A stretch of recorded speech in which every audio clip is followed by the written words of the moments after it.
வணக்கம், welcome to my channel.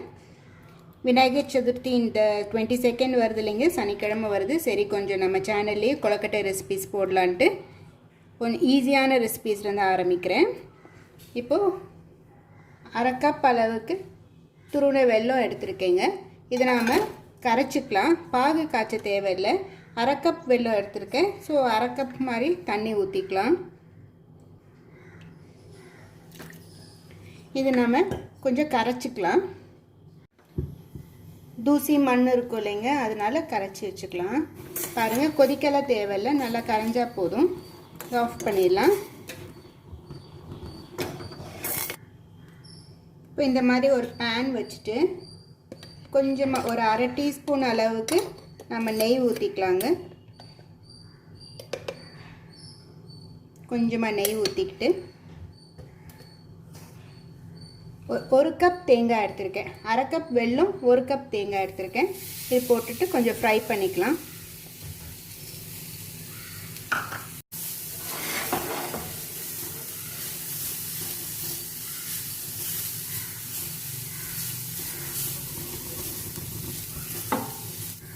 இப்போ இது கூட நம்ம இந்த வெல்லம் கரைச்சி வச்சுருக்கோம் இல்லைங்க, அதை சேர்த்துக்கலாம்.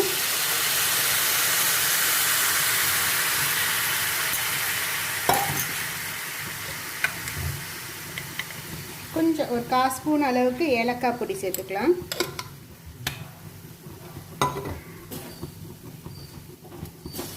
இது கொஞ்சம் திரண்டு வரட்டும்.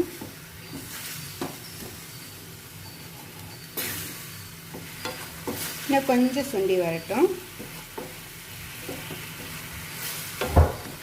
பாருங்கள், தண்ணி எல்லாம் வத்திடுச்சு பாருங்கள். இந்த ஸ்டேஜில் ஆஃப் பண்ணிடலாம். அடுத்து மேல் மாவு செய்கிறது எப்படின்னு காமிக்கிறேன்.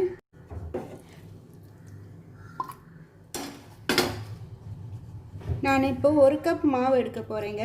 அதுக்கு ஒரு கப் தண்ணி போதும். நான் கடை மாவு வாங்கியிருக்கனால கொஞ்சம் எக்ஸ்ட்ரா வச்சுக்கிறேன். இதை நம்ம கொதிக்க வச்சுக்கலாம்.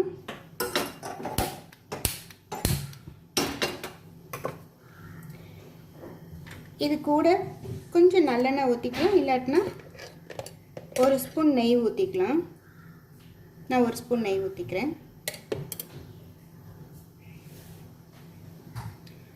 இது நல்லா கொதித்து வரட்டும்.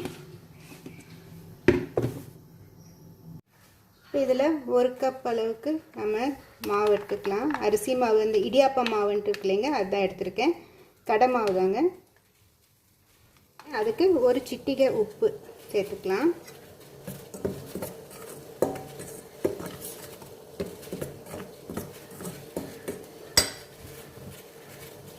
தண்ணி நல்லா கொதிச்சிருச்சுங்க.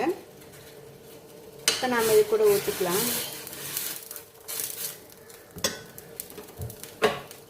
கவனமாக ஊற்றுங்க. தண்ணி கொதிச்சிருச்சு. நம்ம இப்போ இந்த அரிசி மாவு கூட சேர்த்துக்கலாம். கொஞ்சம் கொஞ்சமாக ஊற்றிக்குங்க, அப்புறம் பார்த்துக்கலாம். இப்போ ஒரு கப் அளவுக்கு ஊற்றிருக்கேன்.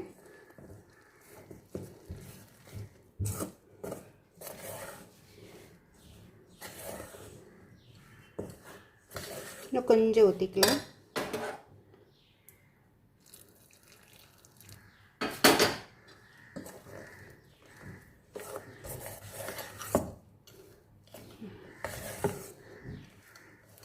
இப்போ சரியாக இருக்குது. 1.25 கப் வந்திருக்குங்க.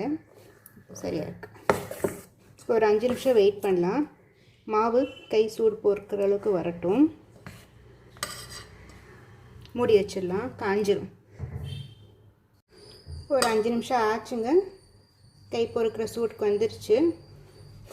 ரொம்ப ஆறுனதுக்கப்புறம் பிசைய வராதுங்க. ஸோ கொஞ்சம் சூடாக்கும் போதே பிசைஞ்சிடணும். கையில் கொஞ்சம் எண்ணெய் தொட்டுக்குங்க, ஒட்டாமல் வரும்.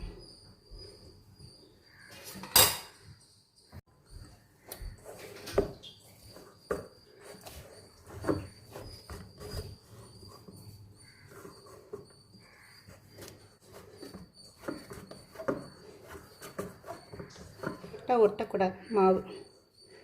இதுதான் பக்குவம். இப்போ கொஞ்சம் மாவு கையில் எடுத்துக்கலாம்.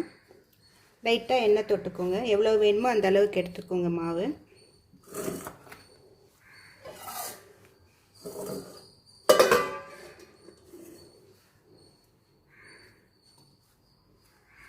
கொஞ்சம் இப்படி வச்சுட்டு ஃப்ளாட் பண்ணுங்கள். பாருங்கள் விரிசல் வராமல் வருது பாருங்கள். இப்போ இந்த மாதிரி வச்சுட்டு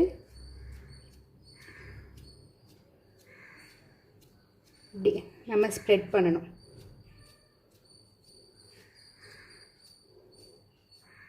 தின்னாக இருக்கணுங்க.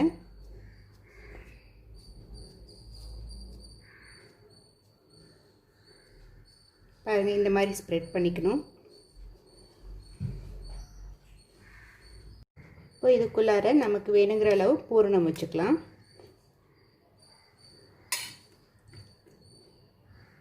வச்சுட்டு இந்த மாதிரி க்ளோஸ் பண்ணுங்கள்.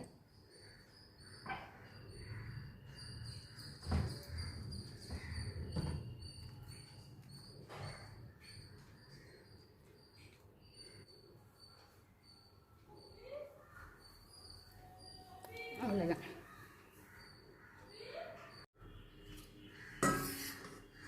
கொஞ்சமாக பூர்ணம் வச்சுட்டு சைட்ஸை ஃபஸ்ட்டு முடிக்கலாம்.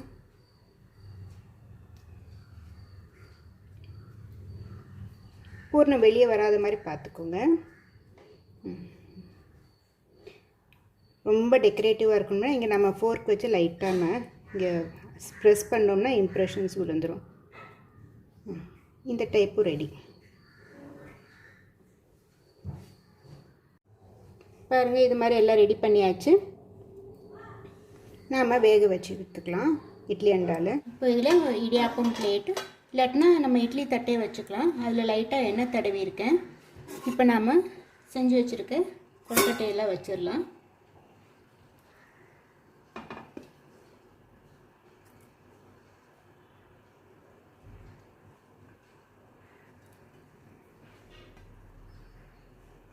இது கொஞ்சம் மீதி மாவு இருந்தது, அதில் இந்த தேங்காய் பூரணத்தை உருட்டி வச்சுருக்கேன். கரெக்டாக இருந்தது. 1 கப் மாவு 1 கப் தேங்காய் பூரணம் கரெக்டாக இருந்தது.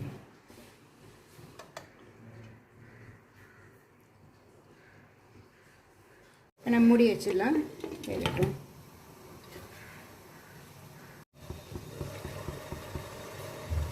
பாருங்கள் ஒரு பளபளப்பு தெரியுதா? இதாக வெந்துருச்சுன்னு அர்த்தம். கொஞ்சம் பளபளன்னு வரணும். இப்போ நிப்பாட்டிட்டேன். ஒரு 7 நிமிஷம் ஆகுங்க. 7 to 10 நிமிஷத்துக்குள்ளே வெந்துடும். அது ஆஃப் பண்ணிடலாம். நல்லா வெந்துருச்சு பாருங்க.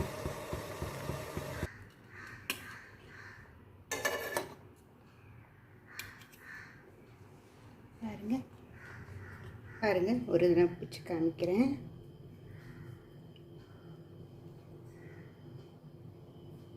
நல்லா இருக்குல்ல? ரொம்ப சாஃப்டாக இருக்குது, ரொம்ப டேஸ்டியாக இருக்குது. நீங்களும் ட்ரை பண்ணி பாருங்கள். நல்லா வந்திருக்குங்க, சூப்பராக இருக்குது. நீங்களும் இந்த மெத்தட் ட்ரை பண்ணி பாருங்கள். நான் இன்னொரு மெத்தடோடு நாளைக்கு நான் உங்களை சந்திக்கிறேன். தேங்க்யூ.